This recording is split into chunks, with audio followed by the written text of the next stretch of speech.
وَأَنفِقُوا فِي سَبِيلِ اللَّهِ وَلَا تُلْقُوا بِأَيْدِيكُمْ إِلَى التَّهْلُكَةِ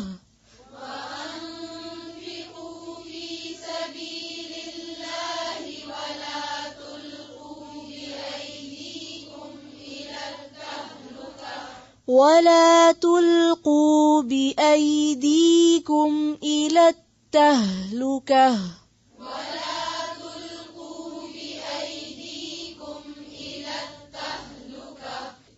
وَأَحْسِنُوا إِنَّ اللَّهَ يُحِبُّ الْمُحْسِنِينَ.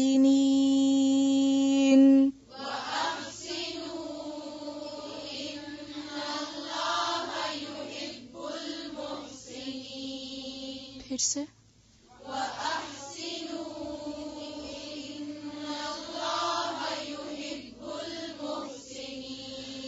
وَأَحْسِنُوا إِنَّ اللَّهَ يُحِبُّ الْمُحْسِنِينَ.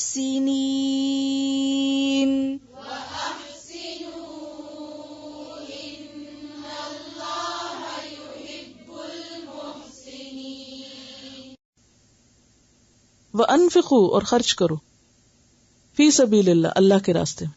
ولا تلقوا اور نہ تم ڈالو. القا یلقی القا اس کا مصدر ہے پھینکنا، کسی کے سامنے ڈالنا. بِأَيْدِيكُمْ اپنے ہاتھوں کو الی التہلکہ ہلاکت کی طرف. تہلکہ کا لفظ جو نا ہے لام کاف سے ہے، اردو میں عام استعمال ہوتا ہے ہلاکت. وَأَحْسِنُوا اور احسان کرو. ان اللہ بے شک اللہ تعالی یحب المحسنین محبت رکھتا ہے احسان کرنے والوں سے. محسن کی جمع ہے محسنین. وَأَنفِقُوا فِي سَبِيلِ اللَّهِ. اب آپ دیکھیے چاہے حج پہ جانے کا وقت ہو یا جہاد پہ جانے کا، کس چیز کی ضرورت ہوتی ہے؟ مال کی. اللہ کے راستے میں خرچ کرو. انفقوا فی سبیل اللہ، خرچ کرو اللہ کے راستے میں، کیونکہ اس کے بغیر بہت سے کام ہو نہیں سکتے.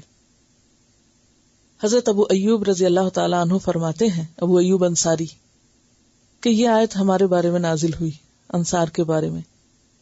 جب اللہ نے اسلام کو عزت دی اور اس کے بہت مددگار ہو گئے، مضبوط ہو گئے مسلمان، تو ہم نے حضور صلی اللہ علیہ وسلم سے علیحدگی میں، یعنی آپ کے علاوہ خود مل جل کے ایک دوسرے کو کہا، بلا شبہ ہمارے مال خرچ ہو گئے. یہ جو جمع پونجی تھی ان مسلمانوں کے یہاں آنے کے بعد اور پھر ایک کے بعد ایک جنگ کے بعد ہماری تو معاشیات تباہ ہو گئیں. اب اللہ نے اسلام کو عزت دے دی، مددگار زیادہ ہو گئے، تو اب اگر ہم اپنے مال سنبھالیں اور تھوڑے اپنے بزنس زیادہ دیکھیں اور اپنی زمینوں کو دیکھیں اور اپنے حالات کو درست کریں، جو خرچ ہو چکا اس کی تلافی شروع کریں، تو اس پر اللہ تعالیٰ نے یہ آیت نازل فرمائی اور جو کچھ ہم نے آپس میں کہا تھا اس کی تردید کر دی کہ تمہاری ترقی صرف مال کمانے میں نہیں ہے، اللہ کی راہ میں خرچ کرتے رہو اور اپنے آپ کو ہلاکت میں نہ ڈالو. جس دن تمہاری توجہ اللہ کے دین سے ہٹ کے مال کی طرف ہو گئی، مال پرائرٹی بن گیا، تو پھر تباہی کی طرف چل پڑو گے. تو ہلاکت سے مراد یہاں کیا ہے؟ وَلَا تُلْقُوا بِأَيْدِيكُمْ إِلَى التَّهْلُكَةِ، اپنے آپ کو ہلاکت میں نہ ڈالو، یعنی اپنے مالوں کی محبت میں اور مال کمانے کے پیچھے لگ کر اپنا مشن نہ بھولو. آج بھی آپ دیکھیں تو مسلمانوں کی مشکل کیا ہے؟ دنیا کی ہرس میں حلال حرام کی پرواہ چھوڑ دی، زیادہ کی اور کثرت کی طلب میں اپنے مقصد اور مشن کو بھول گئے، اور صرف مال کے پیچھے یا مال کمانے کے پیچھے پڑ گئے. اس میں نمازیں جاتی ہیں تو جائیں، اس میں زکوٰۃ نہیں دی جاتی تو نہ صحیح، کچھ بھی، یعنی کسی بھی اعتبار سے اگر آپ دیکھیں تو اس میں آپ دیکھیں کہ کسی بھی اعتبار سے جب مسلمان اپنے مقصد وجود کو بھولتے ہیں، یہ سب حکم کس کو دیے جا رہے ہیں؟ امت مسلمہ کی حیثیت سے ذمہ داری نبھانے والوں کے لیے. تربیت امت مسلمہ ہے یہاں. جن لوگوں کو امام بنایا گیا ان کو اب بتایا جا رہا ہے کہ کس چیز میں تمہاری بڑائی ہے. کس چیز میں تمہاری عزت ہے. فرمایا انفقوا فی سبیل اللہ، اللہ کے راستے میں خرچ کرو. ولا تلقوا بایدیکم الی التہلکہ، اپنے ہاتھوں سے خود کو ہلاکت میں نہ ڈالو. واحسنوا، اور احسان کرتے رہو.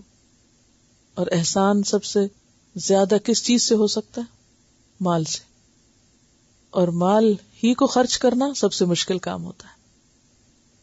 ان اللہ یحب المحسنین، بے شک اللہ محسنین سے محبت رکھتا ہے.